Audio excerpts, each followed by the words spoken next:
Le clip 12 est consacré au module d'élasticité.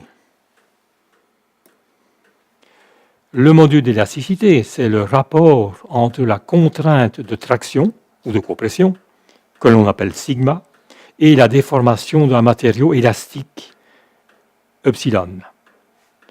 Pour autant, bien sûr que cette déformation reste tout à fait petite et que la limite d'élasticité du matériau ne soit pas atteinte. Voilà donc la définition du module d'élasticité E égale sigma sur epsilon. Voyons cela de plus près. Voilà un diagramme d'essai à la traction que vous avez peut-être déjà vu dans des modules précédents, notamment le module de traction, qui explicite plus en détail cet essai de traction. Vous voyez bien la zone élastique jusqu'à la limite élastique, RE. En effet, à partir de ce moment, un matériau commence à se déformer de manière irréversible. C'est la zone rouge que vous voyez ici. Jusqu'à ce point, le matériau restera élastique, c'est-à-dire qu'il retrouvera sa forme de départ en ayant supprimé la cause de la déformation.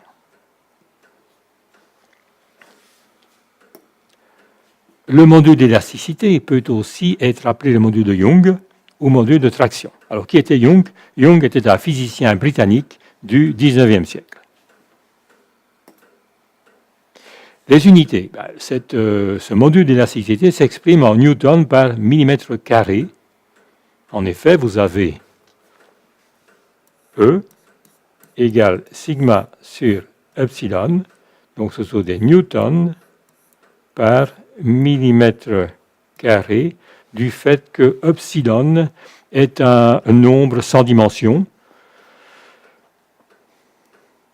Il est représenté par la longueur finale diminuée de la longueur initiale sur la longueur initiale.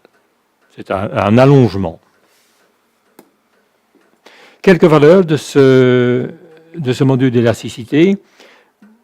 L'acier de construction, 210 gigapascal. Notez que le gigapascal, c'est 1000 newtons par millimètre carré. Donc, effectivement, l'acier de construction, la valeur du module d'élasticité est donc 210 000 newtons par millimètre carré. C'est une valeur qu'on utilise assez souvent. Comparez-la à l'étain, comparez-la au molybdène, au cuivre, mais aussi comparez-la au chêne, donc dans le bois, nettement plus faible, 12 000 newtons par millimètre carré. Les bois, en général, 10 à 13 000 newtons par millimètre carré. Le polycarbonate, que vous connaissez, 2300 newtons par millimètre carré. Par contre, vous voyez le diamant, 1 million de newtons par millimètre carré. Vous voyez évidemment que le caoutchouc, très faible, 100 newtons par millimètre carré. Alors, comme conclusion, plus la valeur du module d'élasticité est élevée, plus le matériau est rigide. En cela, vous avez l'acier, les nanotubes de carbone, le diamant que nous avons vu.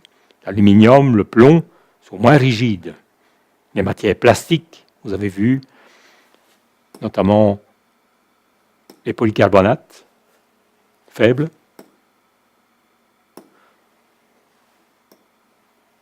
Les matières plastiques organiques sont peu rigides, elles sont souples ou élastiques.